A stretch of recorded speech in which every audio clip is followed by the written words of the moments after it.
इस क्लास में आप सीखोगे कि आप किसी भी कॉलम और रो की हाइट और विड्थ आप किस तरीके से चेंज कर सकते हो। ठीक है, जैसे कि आप देख पा रहे हो मैंने यहाँ पे कुछ डेटा ले रखा है और डेटा में मैंने यहाँ पे कंपनी नेम लिखा हुआ है, लेकिन आपको यहाँ पे केवल और केवल कंपनी ही शो कर रहा है। ठीक है, जैसा कि आप यहाँ पे देख पा रहे हो फॉर्मूला बार में, तो यहाँ पे कंपनी नेम लिखा हुआ है। ठीक है, और यहाँ से इसके प्रोडक्ट अब यहाँ पे केवल आपको कंपनी इसलिए शो कर रहा है क्योंकि जो ये कॉलम है इसकी जो विड्थ है वो कम है।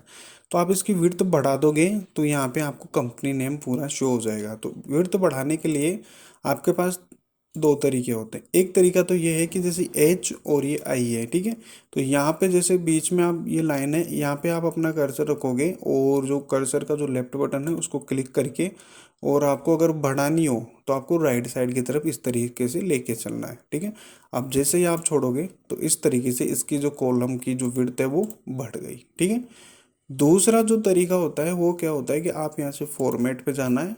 फॉर्मेट में जाने के बाद आपको यहाँ से कॉलम विड्थ पे क्लिक करना है और जैसे कॉलम विड्थ पे क्लिक करोगे तो इस तरीके से एक डायलॉग बॉक्स आपके पास मिलेगा। ठीक है, और इसमें जो भी नंबर आप यहाँ पे डालोगे उतनी इस कॉलम की विड्थ हो जाएगी। ठीक है, जैसे मैं यहाँ पे 10 डाल देता हूँ और अब मैं यहाँ से ओके पे क्लिक कर दूँ या फिर एंटर दे दूँ तो ये देखो इसकी जो कॉलम की जो विड्थ होगी वो कितनी होगी, 10 हो जाएगी। ठीक है, 10 इंच। तो इस तरीके से ये कॉलम की विड्थ आप बढ़ा सकते हो। ठीक है, दूसरा एक तरीका और होता है कि आप जैसे यहाँ पे क्लिक करो, क्लिक करने के बाद आपको फॉर्मेट में क्लिक करना है और ऑटो फिट कॉलम विड्थ, मतलब जितना आपका कंटेंट होगा उसके अकॉर्डिंग इस कॉलम की विड्थ हो जाएगी। तो यहाँ से जैसे आप इस पर क्लिक करोगे तो ये इस तरीके से सेट करता है। ठीक है, तो इस तरीके से आप कर सकते हो। और अगर आपको हाइट बढ़ानी हो तो हाइट बढ़ाने का भी सेम तरीका होता है। जैसे आप जैसे कॉलम की विड्थ बढ़ाने के लिए आप इस वाले कॉलम और इस वाले कॉलम के बीच की जो ये लाइन है यहाँ पे लाते हो, उसी तरह रो के लिए भी जैसे 8 और 9 है तो इसके बीच पे लाओगे और अब बढ़ाने के लिए आपको नीचे लेना है।